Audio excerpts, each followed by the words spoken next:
नमस्कार, खबरस्नाप में आपका स्वागत है। आज दिनांक है 1 नवंबर 2025 और दिन है सैटरडे। तो चलिए बिना समय गवाए करते हैं चर्चा आज के खबरों पर। भारतीय जनता पार्टी कांग्रेस अध्यक्ष मल्लिकार्जुन खड़गे के राष्ट्रीय स्वयंसेवक संघ आरएसएस पर दिए गए बयान से बेहद नाराज है।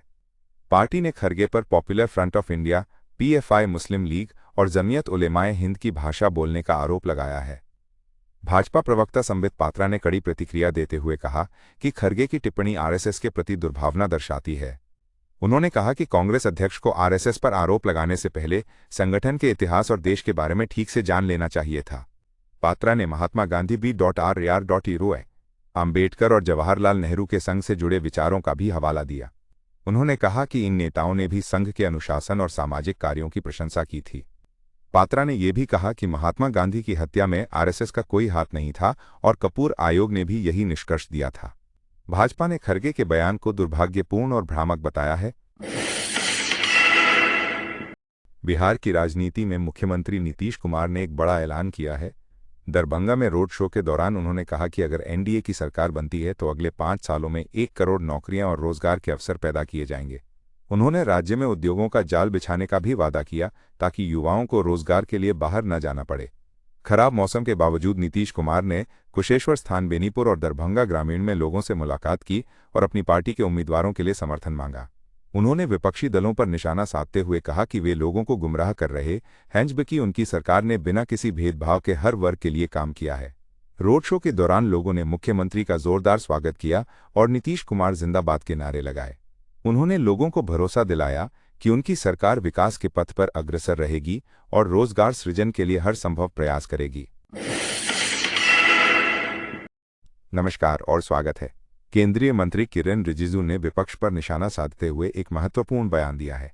उन्होंने कहा कि उन्होंने प्रधानमंत्री नरेंद्र मोदी से सीखा है कि कब बोलना है और कब चुप रहना है, और विपक्ष को भी ये कला सीखनी चाहिए।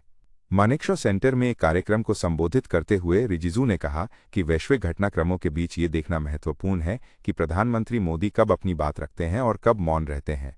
उन्होंने जोर देकर कहा कि चुप रहना भी एक शक्ति है, क्योंकि कई बार अनावश्यक बोलना नुकसानदायक हो सकता है।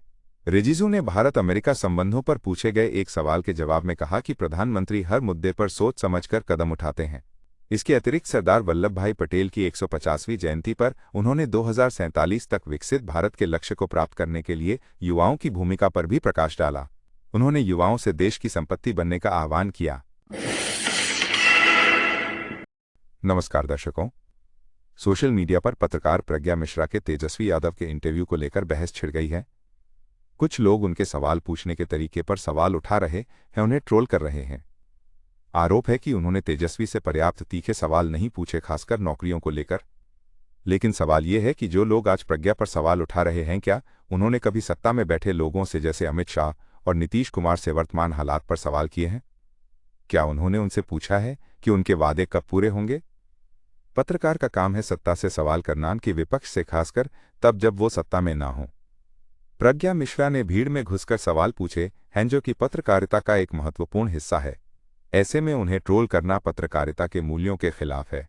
सवाल उठाने वालों को सत्ता से भी सवाल करने की हिम्मत दिखानी चाहिए। श्रीनगर से बड़ी खबर आ रही है, जहां जम्मू कश्मीर के पूर्व मुख्यमंत्री उमर अब्दुल्ला ने केंद्र सरकार पर जमकर निशाना साधा है। अब्दुल्ला ने कहा कि जम्मू कश्मीर की सुरक्षा व्यवस्था उनके हाथ में नहीं है।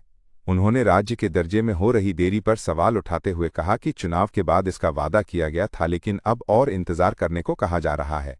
अब्दुल्ला ने केंद्र सरकार से सवाल किया कि राज्य का दर्जा देने से क्यों डरते हैं। उन्होंने कहा कि हर पार्टी ने राज्य के दर्जे के नाम पर वोट मांगा था। उन्होंने सरकारी कर्मचारियों को बिना किसी कारण बताए नौकरी से निकालने पर भी चिंता व्यक्त की।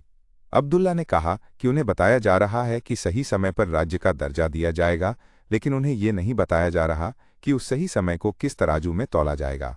उन्होंने कहा कि कम से कम जम्मू कश्मीर की जनता से सुप्रीम कोर्ट और संसद में किए गए वादे को तो पूरा किया जाए।